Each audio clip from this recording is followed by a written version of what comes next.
En 1971 et 1978, c'était la suite. On a commencé déjà il y a quelques semaines à apprendre les lettres que Rabbi envoyait à l'occasion de Pessah. Et dans ces lettres, on va voir comment Rabbi parle. On a parlé de sa Shabbat puisqu'on a sorti 3 Sefer Torah, dans les endroits où il y en avait. Qu'est-ce que ça veut dire? Pourquoi on rapproche la fête, le temps, le printemps, avec la saison? Quel rapport si Pessah aurait pu tomber en hiver, Pessah aurait pu tomber en été? Pourquoi on a eu besoin de s'efforcer? La Torah répète à 3 reprises.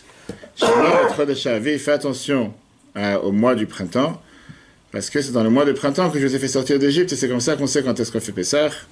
Et c'est la raison pour laquelle cette année on a dû rajouter un mois. On a fini le 2e mois de Hadar en plus. Parce qu'on sait très bien que si jamais on n'aurait pas rajouté ce mois, on aurait eu un problème. Et qu'est-ce qui serait passé? On aurait eu Pessah en hiver, voire on aurait eu Pessah en été, etc. Et la question que tout le monde demande, qu'est-ce qu'on en a à faire? Pourquoi on devait faire une telle différence? Pourquoi on devait s'acharner à faire en sorte que tous les 2-3 ans, on doit forcément rajouter un mois? Parce qu'on veut absolument que la fête de Pessah tombe en l'automne, au printemps, pardon, et que la fête de Pessah ne tombe pas dans une autre date. Qui c'est qui aurait la réponse? Oui, la semaine dernière. Du la semaine dernière? Pourquoi ça doit être forcément au printemps? Ça, c'est dans les forces de la nature, il ne faut pas croire que c'est dans les forces de l'homme. Ça, c'était une réponse qu'on a vue la semaine dernière. On va voir aujourd'hui une deuxième réponse. Ça, c'était la lettre qu'on a vue la semaine dernière, 1965. 1971, Rabbi dit comme quoi on voit que c'est pas seulement la fête de Pessah, mais n'importe quelle fête du calendrier dépend des saisons. La fête de Pessah tombe toujours au mois du printemps. La fête de Shavuot, la moisson du blé. La fête de Chag HaKatzir, elle est appelée en hébreu, et la fête de Sukkot, elle est attachée avec les fruits. Quand on va mettre tous les fruits à l'intérieur de la grange, on va les garder avant que l'hiver elle arrive, et c'est pour ça que la fête de Sukkot est aussi appelée Chag HaAsif. Mais on voit que la Torah, elle fait énormément attention à la fête de Pessah en disant Shamor et Chodesh Aviv. Garde, fais attention au mois du printemps. Pourquoi? Si tu Pessah, tu feras un Pessah pour Dieu ton Dieu. Quel est le point commun qu'il y a entre Pessah et le printemps? On dit qu'il y a plusieurs points communs. D'abord, la fête de Pessah, elle est appelée Rosh LaGalim, la tête des fêtes. C'est très bien que quand on calcule les fêtes en hébreu, on a la fête de Pessah, Shavuot et Sukkot. La première des fêtes, c'est Pessah. La deuxième, c'est Shavuot. La troisième, c'est Sukkot. On a parlé longuement. Le Shabbat, c'est Shabbat. Comment se fait-il qu'on a dans le calendrier 2 têtes? On a le début de l'année Rosh Hashanah, mais ce n'est pas le premier mois. Et on a Pessah, qui est le premier mois, qui est le mois de Nissan. Pourquoi on ne peut pas avoir le même calendrier avec le même mois? En tout cas, Pessah est la première fête. Après ça, Zman Matan Toratenu, le temps de Shavuot, c'est la fin de la fête de Pessah. C'est à la fin de cette semaine. C'est là que le peuple juif est devenu un peuple élu, un peuple choisi. La fête de Sukkot, pourquoi on est assis dans les cabanes? Parce que c'est dans les cabanes qu'on était assis quand on est sorti d'Égypte. Et donc, au final, le début des mois, le premier mois, c'est le mois du printemps, le mois dans lequel tombe Pessah. C'est quoi le printemps en général? Quelle est la différence entre le printemps et l'hiver? C'est que pendant l'hiver, on s'imagine que tout est mort. On s'imagine qu'il n'y a pas de vie, il n'y a pas de vitalité dans les arbres, tout est sec, il n'y a pas de feuilles, il n'y a pas de fleurs, il n'y a pas de fruits. Parfois, il y a même les troncs qui disparaissent, et c'est une des définitions comment on sait si on fait Boré Priaet, si Boré Priadama sur un fruit, s'il y a le tronc qui reste en hiver ou pas. Alors que quand arrive le printemps, tout d'un coup, on commence à voir les bourgeons, on commence à voir les fleurs, les feuilles, qui eux vont amener éventuellement à pouvoir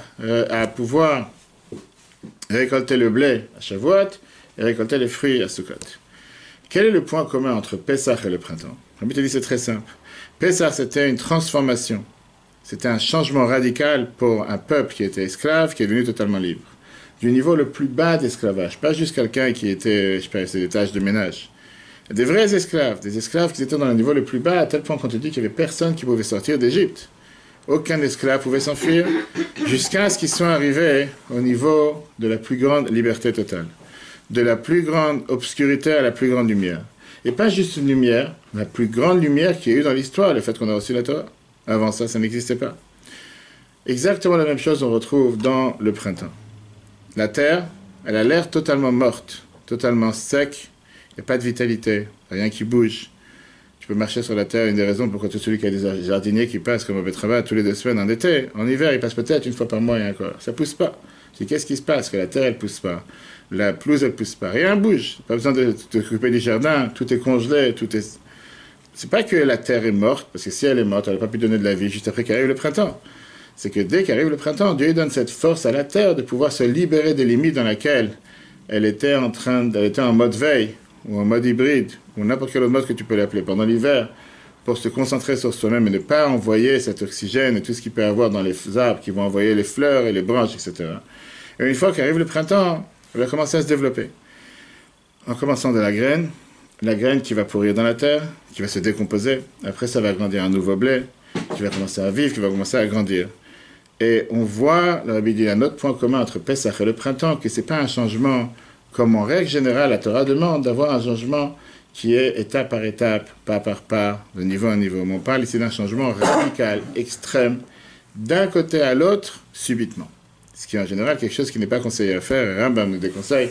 En général, on ne prend pas sur soi de faire les choses de manière comme ça, à l'extrémité.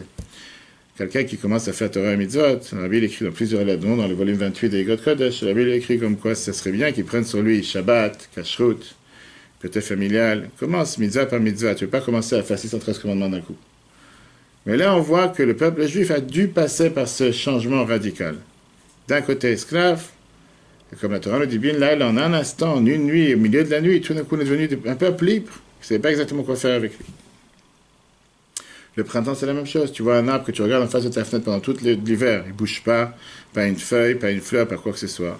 Arrive le printemps, tout d'un coup, tu commences à voir des fleurs qui commencent à agir sur tout l'arbre, et tout commence à bouger, etc. Quel enseignement on apprend pour nous dans la vie de tous les jours, puisqu'au final, ça c'est le but de Pessah, pas seulement de fêter quelque chose du passé, mais de voir qu'est-ce qu'on apprend pour nous dans la vie aujourd'hui. L'enseignement majeur qu'on apprend pour chaque juif, homme et femme, c'est qu'en règle générale dans le monde, on a deux types de vie. On a la vie personnelle et la vie générale. La vie de chacun d'entre nous et la vie sur la société. Et dans ces deux aspects, on a la vie spirituelle et la vie matérielle. Le rôle d'un juif, le rôle de chacun d'entre nous, c'est de faire sortir tout ce qui peut d'un côté d'esclavage à la côté de la liberté. Qu'est-ce que ça veut dire l'esclavage? Se dire que si parfois on a une barrière, si parfois on a une limite, si parfois on a une mesure qui fait en sorte qu'on ne peut pas avancer, on doit briser ces barrières. On a parlé hier justement de Rabbi Rachab, c'était le 5e rabbi de Chabad. Son père avait la devise de dire que le monde a l'habitude de dire que quand on ne peut pas aller par en dessous, on va par au-dessus. Et moi je dis que depuis le départ, il faut aller par au-dessus.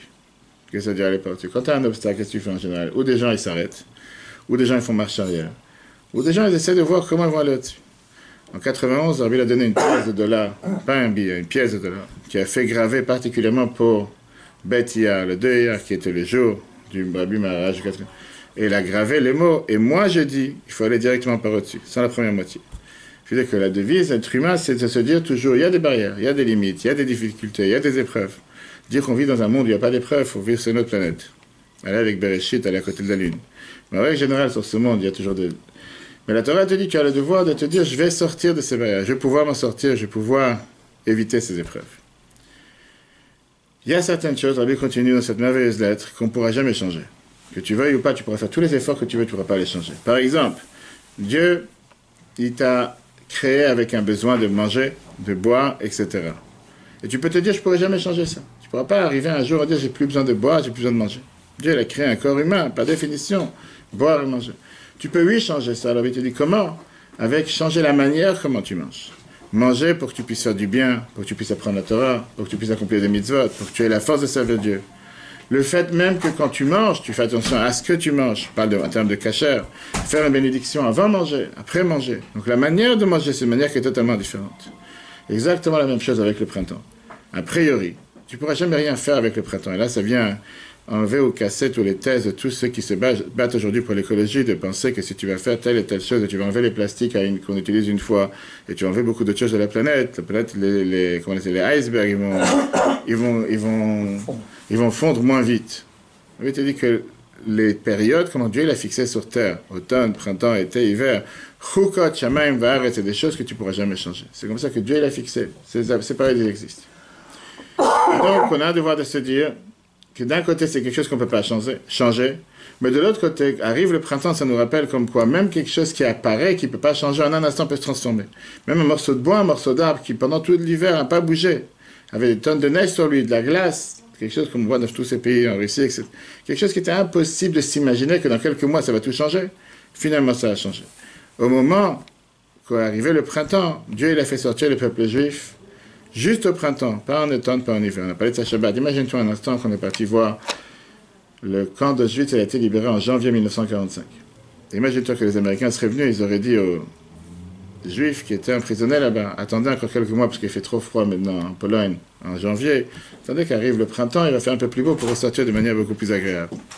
Personne n'aurait pensé un instant de vouloir rester encore un jour. Qu'est-ce que ça veut dire que Dieu il a voulu préférer de vouloir attendre le printemps pour nous faire sortir d'Égypte?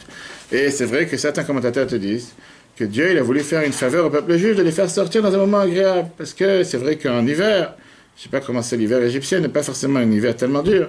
Ça aurait été plus difficile de faire sortir des millions de personnes. Attendu le printemps pour que ce soit plus agréable. Tu penses vraiment qu'un peuple qui a souffert 210 ans d'esclavage, 86 ans de travaux forcés, qu'on lui dit, maintenant est arrivé le moment de la libération, je vais dire non. Attends, il fait trop froid dans la rue, maintenant viens, attends qu'arrive le printemps. Quelqu'un que tu lui demandes de pouvoir, il va libérer tout de suite, par rien détenu, qu'il a tellement d'années de peine, tu vas dire, t'es libéré, il va dire non, je préfère sortir dans 10 jours. Sors tout de suite. Là, Dieu a voulu passer ici un message, qui est que dans la nature même, comment Dieu fait créer les choses, que tu as la période d'hiver et la période de printemps, et qu'en un instant, tout peut changer. Dieu, il attend de nous, de chacun d'entre nous, de pouvoir se dire que c'est pas parce que des fois tu as une période difficile, une période dure, qu'il faudra attendre et attendre et attendre jusqu'à ce qu'un jour, peut-être des choses vont commencer à évoluer et va changer. Non, sache que des fois, le changement peut être radical en un instant. Ne pas avoir peur de faire des fois ce pas, de faire de ce saut, de pouvoir sauter et se dire, même si ce matin c'était très difficile, c'est pour ça que toute la journée doit être perdue. Même ce matin c'était difficile, la journée va continuer à être beaucoup plus joyeuse, beaucoup plus réussie. Pourquoi? Parce que c'est comme ça que Dieu décide. Que des fois, en un instant, tout peut changer, comme il s'est passé avec notre peuple quand on est sorti d'Égypte, comme il s'est passé avec le printemps. Parlons de la situation spirituelle. Parfois, la vie continue dans cette lettre en disant que quelqu'un il va faire un bilan de sa situation spirituelle et dire que sa situation est catastrophique. Il ne mange pas kasher, il ne fait pas Shabbat, il ne parle pas les tefilines.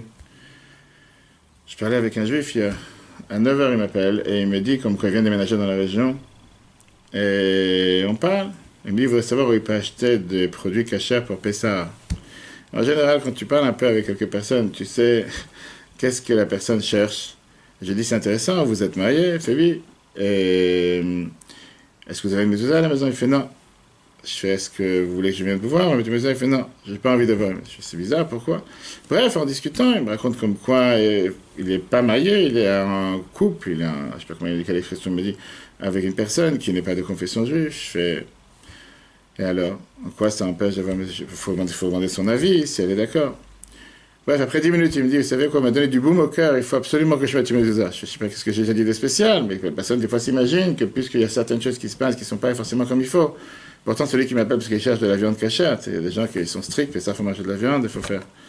Parfois, un juif, il s'imagine que je suis dans un niveau tellement bas, et que je ne pourrais jamais arriver à un niveau, je ne pourrais jamais me rapprocher, je ne pourrais jamais faire quoi que ce soit. Laisse tomber. Viens la Torah, elle te dit qu'en un instant, on est sorti, mais avdout le chérout, de l'esclavage à la liberté. Mais a fait là de la lumière la plus sombre et regardez la lumière la plus grande. C'est quoi l'enseignement qu'on a besoin? De se dire que pas seulement qu'on peut être libéré de cette idolâtrie matérielle. Des fois, cette idolâtrie, pas forcément parce qu'on va se prosterner, idolâtrie dans laquelle quelqu'un il se considère en disant je ne vais jamais réussir, je suis dans tel niveau, je suis de telle manière, j'ai eu de tels parents, je suis dans une telle société, je suis dans une telle synagogue, je suis avec un tel environnement. Je ne vais pas réussir à changer. Les choses vont rester comme ça, elles ne vont pas pouvoir changer. Viens la Torah te dit regarde le peuple juif, un peuple d'esclaves, un peuple qui n'avait aucune culture, un peuple qui était pire que les Égyptiens, un peuple qui en un instant a changé, devenu le peuple élu, le peuple choisi. À quelques questions plus tard, on a reçu la Torah, à tel point qu'on est arrivé au Mont Sinaï, on a reçu la Torah écrite, Torah, le 613 commandements, quand tu regardes la période, c'est pas quelque chose qui a duré 40 ans, c'était en quelques semaines. Quelque chose qui était un changement radical pour ce peuple, qui alors, d'ailleurs, c'est pour ça que ça n'a pas marché tout de suite, on sait très bien ce qui s'est passé pendant 40 ans dans le désert, mais au final, un peuple qui a tellement changé d'un instant à l'autre, mais de manière tellement extrême, ça montre que chacun peut le faire. Rabbi termine cette lettre en disant que chacun d'entre nous va pouvoir réussir à utiliser les forces que Dieu lui a données pour surmonter toutes les épreuves, surmonter toutes les difficultés, et arriver à une vraie liberté, comme on a justement le devoir parmi les mitzvot de la Torah, qu'on a le devoir le soir de Pessah, de raconter l'histoire de la sortie d'Égypte. Se raconter l'histoire de la sortie d'Égypte, le jour et la nuit. Tous les jours, on raconte l'histoire de la sortie d'Égypte, pour se rappeler qu'on doit vivre avec, c'est pas quelque chose du passé, mais quelque chose du présent. Voilà la première lettre. On a le temps pour une deuxième lettre ou pas? On a toujours le temps. Toujours le temps. À part s'il y en a qui veulent dormir. Maintenant, on n'aura pas le temps. Ah, ouais, n'est-ce pas? Ils vont me faire la... Donc tu pourras avoir le refait. La phrase. Ok. Désolé. Avec plaisir. La deuxième lettre, c'est une lettre que Rabbi a écrite en 1978. Pourquoi on apprend d'abord ces lettres-là? Parce que c'est des lettres qui sont dans la même configuration cette année. Et en 78, il y avait deux lettres. Il y avait une lettre qui a été écrite par rapport à Rosh Chodesh Nissan qu'on a vu hier. Nissan veut dire miraculeux. Et justement, on va voir dans cette lettre de Yudalef Nissan, la lettre que la Bible a écrite en 78, que dans les miracles que Dieu il fait sortir, il y a deux types de miracles. Il y a les miracles qui sont miracles naturels, il y a des miracles qui sont des miracles surnaturels. Et quand on demande à quelqu'un quels sont les miracles les plus forts, est-ce que c'est les miracles naturels ou les miracles surnaturels? Moi, je pense que c'est le naturel. Le naturel. Bah oui. Quels sont les miracles les plus forts, les miracles naturels ou les miracles surnaturels? Naturel. Naturels sont les miracles les plus forts. Ouais. Parce que surnaturel, c'est basé sur naturel. Mais alors, quels sont les miracles les plus puissants? Est-ce que le miracle le plus puissant, c'est de pouvoir sauter du 10e étage, atterrir sur terre et marcher vivant, ou de marcher tous les jours et respirer? Marcher tous les jours. Bah oui, c'est un miracle de marcher tous les jours de respirer. Je n'ai pas dit que c'est pas, mais je dis, est-ce qu'elle est le plus grand? Miracle Ah ouais, surnaturel ou miracle naturel? Tout dépend où tu te positionnes. Si tu es handicapé, tu te mets à marcher, pour toi, tous les jours, c'est un miracle. Très bien, mais si tu n'es pas handicapé, Si tu restes dans ta routine, c'est pour toi normal. Mais c'est normal n'est pas un dû. C'est exceptionnel de marcher tous les jours. donc Pour ça fait... prendre conscience que...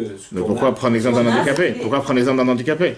Un homme tout court, une personne tout court. Oui, parce que Alors, l'handicapé va qui comprendre sort la de différence l'ordinaire, avant et effectivement. après. Alors qu'un homme qui vit comme le principe d'avoir des miracles au temple, ça devenait normal de voir des miracles tous les jours. Alors qu'une personne qui ne voit pas le miracle, qui se rend compte de Non, mais l'importance c'est du tous les miracle, jours. ils se rendent vraiment compte que chaque seconde est un miracle. Donc c'est ça que je dis. Et pourquoi pas prendre cette même conscience du fait que quelqu'un il est en bonne santé, il marche tous les jours. Comme tu viens de dire, ce qui n'est pas induit, ce qui n'est pas normal. Le fait qu'il marche tous les jours, c'est déjà un miracle. Pas besoin d'attendre de ne pas pouvoir bouger un membre pour après le rebouger. Là, ça s'appelle ça un miracle. C'est ce qu'on va voir, hein? Oui. Rien. Ah, d'accord. Le mois de Nissan, c'est un mois de miracle. On est rentré dans le mois de Nissan depuis Shabbat. Nissan vient du mot Nes, qui veut dire miracle. Et l'enseignement, c'est qu'on a le devoir de se comporter de manière miraculeuse tous les jours. De faire en sorte de sortir de ces barrières, comme on dit, sortir de Mitzrayim, sortir de ses limites, sortir de ses barrières. Regardons la différence entre deux miracles. Le miracle habillé dans la nature, c'est par exemple le miracle de Purim qu'on vient de fêter. Miracle qui apparemment apparaît comme un miracle totalement naturel. Superficiellement parlant, tu ne vois pas la main de Dieu, à tel point qu'on dit que Dieu, le nom de Dieu était caché dans la Megillah. Tu vois que, qui c'est qui a effacé le décret de Haman? Esther, la femme du roi. Avant ça, il y a eu Mordechai qui est venu, qui a sauvé le roi d'un complot d'empoisonnement. Avant ça, on a eu quoi? La reine Esther, qui a été choisie en tant que reine parce que Achashverosh a tué sa femme. Comme toutes les choses dans Megillah. Quand tu commences à mettre le puzzle ensemble, tu t'imagines, il n'y a pas assez grande chose pour s'émerveiller et dire waouh, main de Dieu, grand miracle. C'est quelque chose de naturel. Et toutes ces étapes qu'on raconte dans la Megillah, ça a été fait en sorte pour jusqu'à arriver au fait que grâce à ça, on va pouvoir renverser Haman, ce qu'on a vu dans l'histoire de Purim, et on va faire en sorte de pouvoir sauver les peuples juifs. Mais la réalité, elle est que quand tu commences à réfléchir, et quand tu commences à voir, comme on a parlé, je ne sais pas si c'était ici, à notre cours de Purim, on peut revoir sur l'application Torah, comme quoi tu avais déjà 5 ans plus tard, 9 ans plus tard, qu'il y a eu le festin qui est organisé, que pendant ce festin, il y aura la femme qui va être tuée, qu'après ça, il devra chercher Esther, que 5 ans avant, Esther devient la reine, pour que plus tard, il y aura finalement le miracle de Purim. Tu vois qu'en réalité, il y a la main de Dieu qui est orchestrée dans chaque détail. On a parlé de ça longuement Shabbat. Si on s'imaginait un instant que toute cette guerre en Syrie, qui a duré depuis plus de 5 ans, avec des centaines de milliers de morts, avec toutes ces histoires entre la Russie et Israël, tout ça pour arriver qu'on retrouve un de nos soldats qui a disparu il y a 37 ans, pour qu'il soit rendu avec les plus grands honneurs en Russie, comme c'était la semaine dernière, qui comprend comment les plans de Dieu sont faits dans la nature. Et des fois, on te dit, oui, il y a une guerre, personne ne comprend pourquoi telle guerre, pourquoi tel massacre, pourquoi ce qui se passe. Tout ça pour en finalité. La semaine dernière, tu n'as pas entendu? La semaine dernière, on a retrouvé Zechariah Bommel, qui avait disparu, il était porté disparu depuis 37 ans, dans la bataille de Sultan Yacoub, un endroit qui est à côté de Damas. Il y a 37 ans exactement qu'il a disparu, et qu'il a été considéré avec 2 autres personnes, 2 autres soldats, comme déportés disparus. Et qu'apparemment, on ne connaît pas encore tous les détails de l'histoire, ce qui a été raconté dans les nouvelles, que déjà depuis quelques années, avec tous les mouvements en Syrie et tout ce qui était les rebelles, etc., ça, et tout ce qui est l'intelligence israélienne, avec les autres, se sont mis pour savoir, on savait très bien dans quel endroit il aurait été éventuellement pu être enterré. Et comme Poutine, il a dit lui-même la semaine dernière avec Netanyahou, jeudi, quand ils se sont rencontrés ensemble ici, qu'il lui a remis les autres affaires qu'ils ont trouvées de lui, que les soldats russes ils risquaient leur vie pour aller déterrer une vingtaine de corps, dont dans ces 20 corps, il y avait le corps de Dechai Bomel. Il a été identifié à 100% en Israël, comme quoi c'est lui, le soldat qui nous manquait. Le corps, il est arrivé en Israël, et Netanyahu est parti en Russie, à Moscou, une visite éclair, jeudi dernier. Et là-bas, avec le plus grand honneur, avec un drapeau israélien sur le cercueil, il a été rendu tout le reste, c'était les chaussures, et les autres éléments qu'ils avaient trouvés, son talit, avec lequel il a été enterré juste à côté il y a 37 ans. Et que juste à cause de tout ce qui s'est passé en Syrie, les bouleversements les derniers il y a quelques années, a fait qu'on retrouve un soldat en nous depuis 37 ans. On a parlé de ça Shabbat, comme quoi, combien ne comprend pas le chemin de Dieu sur terre, combien des fois on peut comprendre pourquoi il y a une telle guerre, tel rapprochement, Russe, Israël, la Syrie, tout ça pour faire en sorte que 37 ans plus tard, on retrouve quelqu'un qui a disparu à 37 ans. Donc ça, c'est par rapport à l'histoire de Purim. Logiquement parlant, quand on regarde les choses de manière découverte, on se dit, il n'y a pas forcément la main de Dieu. Mais en réalité, on sait très bien comment Dieu il a orchestré chaque détail, comme chaque chose. Après, tu as les miracles qui sont des miracles qui sont totalement dévoilés. Miracles qui sont dévoilés, c'est le miracle de Pessah, sortie d'Égypte. C'est quelque chose que la Torah te dit que, naturellement parlant, aucun soldat n'aurait jamais pu s'enfuir d'Égypte. Pessah, on est sorti un peuple de 600 000 hommes, à part les femmes et les enfants, c'est plusieurs millions de personnes. Avant ça, on a eu les 10 plaies qu'il y a eu en Égypte. Et ça, c'est quelque chose dans laquelle on voit comment Dieu il agit de manière surnaturelle. C'est quelque chose qui dit, waouh, tellement de miracles, c'est quelque chose de merveilleux. Après, il y en a une différence avec un autre type de miracle. Il y a les miracles qui sont faits à une personne privée. Il y a des miracles qui ont été faits avec lui et sa famille. Et des miracles qui ont été faits pour tout le peuple juif, jusqu'à ce qu'ils ont eu un impact sur tout le monde entier. Le mois de Nissan inclut à l'intérieur tous ces types de miracles qu'on vient de mentionner. Pourtant, on a dit que c'est un mois qui regorge de miracles. Tout d'abord, on a eu les 10 miracles qui ont été faits pour le peuple juif, en Adam 7, les 10 plaies. Parmi eux, il y avait des miracles qui étaient des miracles pour un individu tout court, pas seulement pour le peuple juif, comme dans la plaie des ténèbres, qu'on dit qu'il y avait un juif qui rentrait dans la maison d'un Égyptien, et il était capable de voir, il avait des LED dans ses yeux, qui pouvaient voir à travers les murs, voir où se cachaient tous les trésors des Égyptiens, pour après leur demander de leur donner, comme Dieu l'a demandé à Moshe, de ne pas sortir d'Égypte les mains vides, mais de recevoir la richesse égyptienne. On voit ici qu'il y avait les miracles, qui à un côté, c'était des miracles pour tous les peuples juifs, et des miracles pour chaque individu singulier, ceux qui sont entrés dans les maisons et cherchaient. Quel enseignement on apprend? Numéro 1, comment chacun d'entre nous doit agir de manière miraculeuse. Agir de manière miraculeuse puisqu'on fait partie du peuple élu, du peuple choisi. On doit revivre sa sortie d'Égypte chaque instant. On doit se dire que si on va agir de manière miraculeuse, on est garanti que Dieu va nous envoyer de manière pas seulement large, mais de manière sans limite, aussi des miracles, soit pour nous, soit pour tous les peuples juifs. Qu'est-ce que ça veut dire d'agir de manière miraculeuse? Servir Dieu par la Torah, la Tfila et les mitzvot, sans limite. Pas se mettre une barrière, dire puisque je ne sais pas bien lire, je vais faire un paragraphe. Puisque je n'ai pas le temps, je vais prier 2 minutes. Puisque je vais faire la tzaka, je vais mettre le minimum que je peux. Mais on doit se dire que dans les mitzvot qu'on fait entre nous, entre Dieu et l'homme, agir de manière sans limite. Alors il rajoute, ça inclut aussi les mitzvot qui sont attachés avec des non-juifs et tout ce qu'on a l'habitude de faire pour stabiliser le monde. Puisque la Torah, elle est donnée bien sûr pour le peuple juif. On a les 7 lois de Noach et chacun a son devoir de tout faire pour rendre ce monde un monde meilleur. Inclus, la Bible mentionne clairement les 7 lois de Noach, dans tous leurs détails, qui sont des mitzvot divines pour toute l'humanité tout entière. Et par ça, on fait en sorte que le monde devienne un monde meilleur. Que Dieu fasse, que chacun puisse, avec toutes les forces et tout son enthousiasme et toute sa richesse, du mois de Nissan et la fête de Pessah, faire ce saut qui s'est passé exactement il y a 3331 ans. Ce saut qui vient représenter toute la fête de Pessah. La fête de Pessah, qui n'est pas appelée dans la Torah de cette manière. C'est nous qu'on l'a appelée la fête de Pessah. La Torah l'appelle la fête de Chag HaMatzot, la fête de Matzot. Parce que c'est bien montré comme quoi nous, on a envie de sauter. Faire un bond, passer plus fort, plus grand, comme ça s'est passé à l'époque. Et ça va faire en sorte qu'on va tout de suite voir la délivrance. Si on est capable de montrer qu'on est capable de faire ce bond, qu'on n'est pas capable d'aller en avant, et de ne pas se limiter face à ce qu'on est capable de faire, mais toujours aller se dire, on a parlé de ça hier soir, quand Rabbi avait ses 70 ans. Et les gens cherchaient à donner des cadeaux à Rabbi à l'occasion de ses 70 ans en 1972. Ça veut dire que ça serait bien qu'on commence à mettre en place 70 nouvelles institutions. On va savoir quelqu'un, je veux dire, Rabbi c'est vrai qu'il voyait large. Mais quand tu dis il faut créer 70 nouvelles institutions en un an, c'est pas juste que tu cliques un doigt, tu crées 70 nouvelles institutions. Rabbi c'est celui qui dit ne pas avoir peur de prendre de nouveaux défis, de prendre de nouvelles difficultés, et que Dieu il aide. Et que quelqu'un il agit de cette manière, à ce moment-là, Dieu il est garanti d'agir avec lui aussi de cette manière. Par contre, il dit par rapport à un enfant qui apprend par cœur ou pas apprendre par cœur, si tu demandes à un enfant, t'es fatigué mon fils, t'es fatigué ma fille, contente-toi de faire la première page, et avec ça tu vas être... Il risquera de jamais faire plus qu'une première page. Si tu lui dis que tu es capable de faire 10 pages, si tu vas faire déjà une page, c'est très bien. Mais si je suis capable de faire 10, je vais envie de faire encore plus. Plus tu mets la barre haute, plus il va aller beaucoup plus haut. Pas ici de forcer avec un bâton ou de crier. Et puis tu dis, tu es capable de faire tellement, tu es capable de faire tellement, tu vas agir tellement. Ça, c'est un deuxième message qu'on a vu par rapport à Pessah. Et la semaine prochaine, ce sera juste avant la fête de Pessah. On verra les dernières lettres, on en a parlé longuement. Quelle est la spécialité de Shabbat et Pessah? Surtout une configuration comme cette année, dans laquelle on a le premier jour de Pessah qui tombe Shabbat et le dernier qui tombe Shabbat. Et on verra que c'est pas seulement par rapport à la fête de Pessah, c'est un lien avec le fait que le début de l'année a commencé avec 3 jours de fête d'affilée, jeudi, vendredi, samedi, que forcément la configuration est tombée que Shabbat, Pessah, premier jour et dernier jour. Et qu'est-ce que cela ça veut dire pour nous et quel est le point commun entre Shabbat et Pessah? Et la réponse, en un mot, qu'on verra plus détaillé la semaine prochaine, Zman Cherutenu, le temps de notre liberté. La liberté. Shabbat représente la liberté, Pessah représente la liberté. Comment mettre la liberté adaptée dans la vie de chacun d'entre nous? Ça, c'est Dieu la semaine prochaine. Le cours sera en replay sur l'application eTorah, eTorah sur Google et Apple. Très bonne journée à tous et à la semaine prochaine.